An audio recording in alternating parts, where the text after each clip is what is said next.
তো তখনই বাকি ফোনগুলো যেগুলো রয়েছে সবার ফোনে অ্যালার্ট চলে যাবে, কাঁপতে শুরু করে দেবে, আওয়াজ করতে শুরু করে দেবে যে আশেপাশে কিন্তু এরকম একটা লোক রয়েছে, দূরত্ব বজায় রাখো।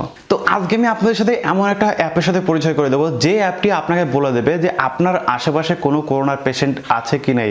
তো ধরুন লকডাউনের মধ্যেও কিন্তু আপনি বাইরে যাচ্ছেন, তো তার মধ্যেও কিন্তু একটা করোনা পেশেন্ট থাকতে পারে।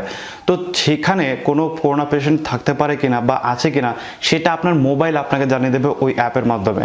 আর এটা কিন্তু অন্য কেউ বানায়নি, এটা বানিয়েছে ইন্ডিয়ান গভর্নমেন্ট, অর্থাৎ ইন্ডিয়ান গভর্নমেন্ট যে আইটি সেক্টর রয়েছে তারা মিলে বানিয়েছে এই যে অ্যাপটি, এবং এই অ্যাপ থেকেই কিন্তু আপনি জানতে পারবেন এত কিছু। তো দেখতে থাকুন সম্পূর্ণ ভিডিও। আর হ্যাঁ, এই অ্যাপের সমস্ত বিষয় কী করে কী করতে হবে এবং কিভাবে আপনাকে বলবে সমস্ত কিছু বলবো। তো বেসিক্যালি এই অ্যাপটি কি করবে, আপনার ফোনের যে জিপিএস, তারপর হচ্ছে আপনার ফোনের ব্লুটুথ, আপনার ফোনের ওয়াইফাই সবসময় অন রাখবে এবং তার মাধ্যমে কিন্তু আপনাকে জানিয়ে দেবে যে আপনার আশেপাশে করোনা পেশেন্ট আছে কিনা। ওয়েলকাম ভিউয়ার্স, কেমন আছেন সবাই? আশা করি সবাই ভালো আছেন। আমি আছি আপনাদের সাথে দীপক সরকার ফ্রম বেঙ্গলি টেক্সquad, আর বেঙ্গলি টেক্সquad এর নতুন এপিসোডে আপনাদের সবাইকে স্বাগতম। আপনারা যদি প্লে স্টোরে যান, প্লে স্টোরে গিয়ে যদি সার্চ করেন আরোগ্য সেতু বলে, তাহলে আপনারা পেয়ে যাবেন, একদম ওপরেরটাই থাকবে, জাস্ট ওটাকে ইনস্টল করে নেবেন।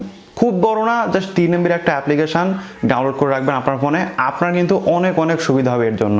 তো বেসিক্যালি অ্যাপে কি করতে হবে, আপনার নাম, আপনার বয়স, আপনার কি অসুবিধা চলছে, আপনার হাঁপানি হয়েছে কিনা বা আপনি কোথাও গিয়েছিলেন কিনা, এই সমস্ত ডিটেলস আপনাকে দিতে হবে এবং তারপরে আপনার কাজ হয়ে যাবে। এবং এই আপনাকে বলবে যে আপনার মধ্যে করোনার থাকার চান্স কতটা, আপনার অল্প, বেশি নাকি হাই রিস্কে রয়েছেন, এটা প্রথমে বলবে। দেন এই অ্যাপটা কি করবে, দেন এই অ্যাপটা আপনাদের বললাম যেরকম, যে ওখানে আপনার ব্লুটুথ, আপনার জিপিএস, আপনার হচ্ছে যে ওয়াইফাই ইউজ করবে, ইউজ করার পরে আশেপাশে দেখবে যে আশেপাশে কোনো করোনা পেশেন্ট আছে কিনা। তো বেসিক্যালি এই অ্যাপটা কিন্তু সকলকে ডাউনলোড করতে বলতেছে সরকার, এবং বলার পরে সেখানে আপনার ডিটেলসটা ভরে দিতে হচ্ছে। এবং ডিটেলস যখন ভরছেন তখন তো এই অ্যাপটা জেনে গেল যে এই লোকটা বাইরে গিয়েছিল, বা এই লোকটা করোনা পেশেন্টের সাথে মিশেছিল, বা এই লোকটার এই প্রবলেম আছে, সো এই লোকটা হাই রিস্কে রয়েছে, একটা লো রিস্কে রয়েছে। তো যখন মানুষ মোবাইল নিয়ে বাইরে যাবে এবং তার মোবাইলে যদি আরোগ্য সেতু অ্যাপটা থাকে এবং সেই মানুষটার যদি এমন হয় যে সে হাই রিস্কে রয়েছে, তাহলে যদি পাশের মানুষটার ফোনেও যদি আরোগ্য সেতু অ্যাপটা থাকে, সেই মানুষটা জানতে পারবে, মানে একটা অ্যালার্ট পেয়ে যাবে যে হ্যাঁ, তোমার আশেপাশে গণ্ডির মধ্যে এমন একটা মানুষ রয়েছে যার গায়ে করোনা ভাইরাস থাকতে পারে। তার ফলে আশেপাশে যত মানুষ রয়েছে যাদের ফোনে মানে করোনা, আচ্ছা আমি আর একটু ভালো করে বোঝাই। তো এটা একটা জায়গা, এইখানে একটা মানুষ রয়েছে যার মধ্যে করোনা ভাইরাস রয়েছে, সে আরোগ্য সেতুর অ্যাপটা ডাউনলোড করে গেছে, সঠিক ইনফরমেশন দিয়েছে। এবার সে বাজারে গেল, বাজারে যাওয়ার পরে তার আশেপাশে আরও লোক রয়েছে, সবাই বাজার করছে, এবার তাদের কাছেও আরোগ্য সেতু অ্যাপটা রয়েছে। তো জিপিএস, ওয়াইফাই, তারপর হচ্ছে ব্লুটুথ, ওরা ডিটেক্ট করতে পারবে যে এইখানে একটা ব্যক্তি আছে যার মোবাইলে আরোগ্য সেতু অ্যাপটা রয়েছে এবং যার মধ্যে করোনা ভাইরাসের সিমটম রয়েছে। তো তখনই বাকি ফোনগুলো যেগুলো রয়েছে সবার ফোনে অ্যালার্ট চলে যাবে, কাঁপতে শুরু করে দেবে, আওয়াজ করতে শুরু করে দেবে যে আশেপাশে কিন্তু এরকম একটা লোক রয়েছে, দূরত্ব বজায় রাখো।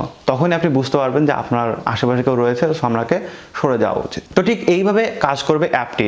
এছাড়াও ধরুন আপনি বাসের মধ্যে উঠলেন, বাসের মধ্যে একটা করোনা ভাইরাসের পেশেন্ট উঠলো, সাথে সাথে কিন্তু আপনার ফোনে নোটিফিকেশন চলে যাবে। তো এইভাবে কিন্তু খুব সহজে বুঝতে পারবেন। তো সরকার একটা ভালো স্টেপ নিয়েছে, যেটা চায়না অনেক আগে নিয়েছে।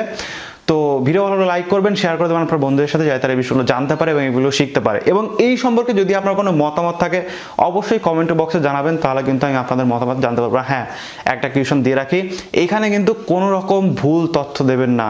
এখানে যদি ভুল তথ্য দেন তাহলে কিন্তু সরকার আপনাকে তুলেও নিয়ে যেতে পারে। তার কারণ হচ্ছে যখন আপনি এখানে দিচ্ছেন যে আপনি করোনা ভাইরাসের পেশেন্ট, ধরুন ভুল করে ইচ্ছা করে দিলেন, সরকার জানতে পারলো যে হ্যাঁ এরকম একটা লোক আছে, তখন কিন্তু তারা আপনার বাড়ি অবধি চলে আসতে পারে, যেহেতু আপনার ওখানে ফোন নাম্বার দিতে হবে। সো ভুল করেও ভুল তথ্য দেবেন না, সঠিকটা দেবেন, তাহলে কিন্তু আপনার জন্যই ভালো। আর ভুল তথ্য দিলে আপনারই কিন্তু ক্ষতি। সো ভিডিওগুলো লাইক করবেন, শেয়ার করে দেবেন আপনার বন্ধুদের সাথে, যাতে বিষয়গুলো জানতে পারে, শিখতে পারে। Thank you so much video দেখার জন্য। দেখা হবে নেক্সট ভিডিওতে। টাটা।